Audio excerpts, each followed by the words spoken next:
Kuwait മദ്യദുരന്തവുമായി ബന്ധപ്പെട്ട് 10 പേരെ arrest ചെയ്തു എന്നുള്ളതാണ് വിവരം. ഇക്കൂട്ടത്തിൽ മലയാളികളുമുണ്ട്. പക്ഷേ ഇത് ഔദ്യോഗികമായിട്ടുള്ള ഒരു സ്ഥിരീകരണമല്ല, മറിച്ച് അവിടെ പ്രവർത്തിക്കുന്ന പൊതുപ്രവർത്തകർ അതോടൊപ്പം തന്നെ മറ്റ് മലയാളി സംഘടനകളിൽ നിന്നുമൊക്കെയുള്ള വിവരമാണ്.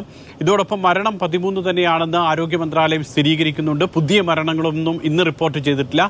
ചികിത്സയിൽ കഴിയുന്ന 63 പേരിൽ 40ഓളം പേരും ഇന്ത്യക്കാരാണെന്ന് കുവൈറ്റിലെ ഇന്ത്യൻ എംബസി സ്ഥിരീകരിക്കുന്നുണ്ട്. ഈ ചികിത്സയിൽ കഴിയുന്ന നിരവധി പേരുടെ ആരോഗ്യനില മെച്ചപ്പെട്ടിട്ടുണ്ടെന്ന് എംബസി പറയുന്നു. ഏതാണ്ട് 31 പേര് വെന്റിലേറ്ററിലാണ് കഴിയുന്നതെന്ന് ഇന്നലെ കുവൈറ്റിലെ ആരോഗ്യ മന്ത്രാലയം അറിയിച്ചിരുന്നു.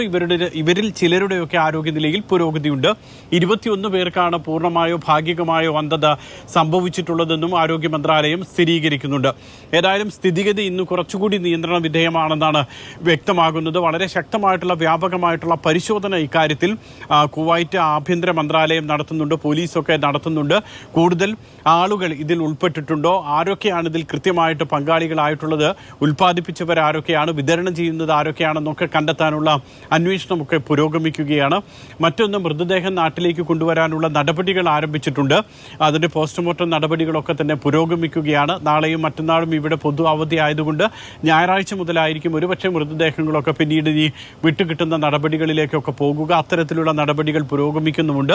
മരിച്ചവരിൽ 6 മലയാളികളുണ്ട് എന്നുള്ള വിവരമുണ്ടെങ്കിൽ പോലും ഇതാരൊക്കെയാണെന്ന് നമുക്ക് സ്ഥിരീകരിക്കാൻ കഴിയുന്നില്ല. അത്തരത്തിലുള്ള ഒരു ഔദ്യോഗികമായിട്ടുള്ള ഒരു വിവരം പുറത്തു വരുന്നില്ല. ഏതായാലും 6 മലയാളികളുണ്ട്. തൃശ്ശൂർ, കോഴിക്കോട്, കണ്ണൂർ ജില്ലയിൽ നിന്നുള്ള 30 വയസ്സുള്ള ഒരാളെന്നൊക്കെയാണ് വിവരം ലഭിക്കുന്നത്. അതൊക്കെ ഇനി എംബസി വഴിയാണ് കൃത്യമായിട്ട് അറിയിക്കേണ്ടത്. ഒരുപക്ഷെ വരും ദിവസങ്ങളിൽ അത് ഉണ്ടാകുമെന്നാണ് പ്രതീക്ഷിക്കുന്നത്. ഏതായാലും ശക്തമായിട്ടുള്ള അന്വേഷണം കുവൈറ്റ് ഇക്കാര്യത്തിൽ നടത്തുന്നുമുണ്ട്. ചികിത്സയിലുള്ളവരുടെ ആരോഗ്യനില പുരോഗമിക്കുന്നതായും വിവരങ്ങളുണ്ട്.